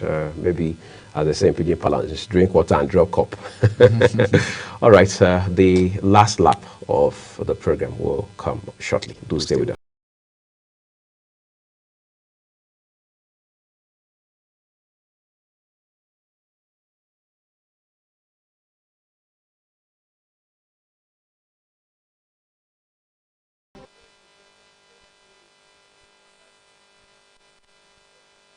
Nigeria at 65, a nation rich in culture, heritage, and resilience.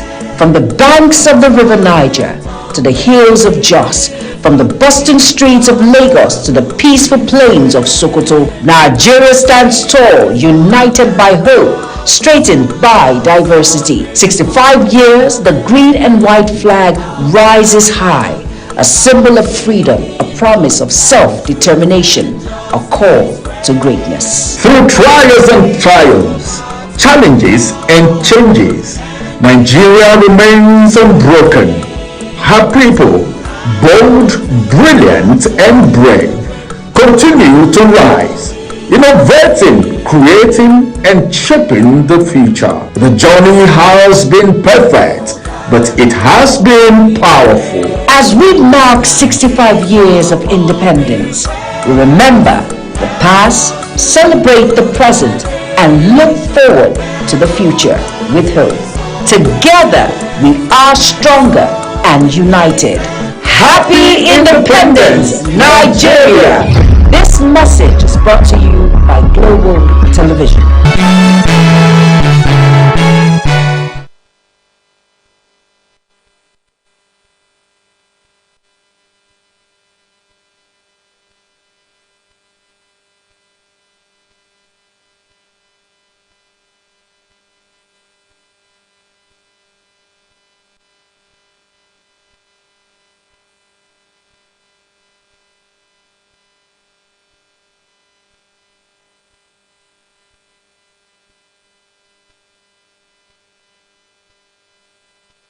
The retired officers gathered at the Eagle Square in Abuja, bearing placard and chanting solidarity songs. They lamented the challenges they face under the current contributory pension scheme, stressing that many of their colleagues continue to live in hardship despite serving the nation for decades. The chairman of the association laments over the deduction, 75% of projected income, leaving them with a merge of 25%. To protest against our retention in PENCON, that is police contributive scheme. We have been on this matter for over 10 years, that the federal government should remove us from this slavery and satanic pension scheme.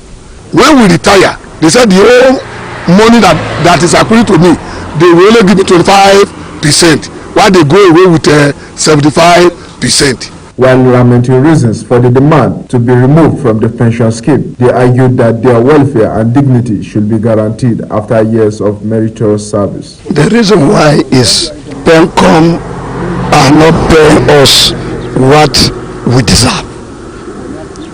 And for that reason, we take word of allegiance when we are entering the service, that after our 35 years, it is the responsibility of federal government to pay us our full gratuity, not to push us to PENCOM. When asked how will it improve their well-being if they remove from the pension scheme, they had this to say. I joined in 1989, and when we were joining, they told us that when you retire, government will pay you gratuity and they start paying you pension.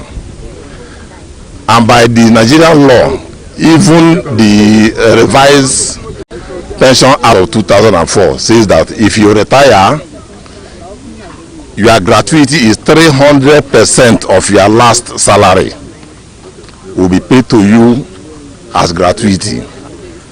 After which you start earning 80% of your last salary as your pension. The protesting officers say they will continue to press home their demands until the federal government provide a lasting solution. Kabir Hassan reporting for Global TV News.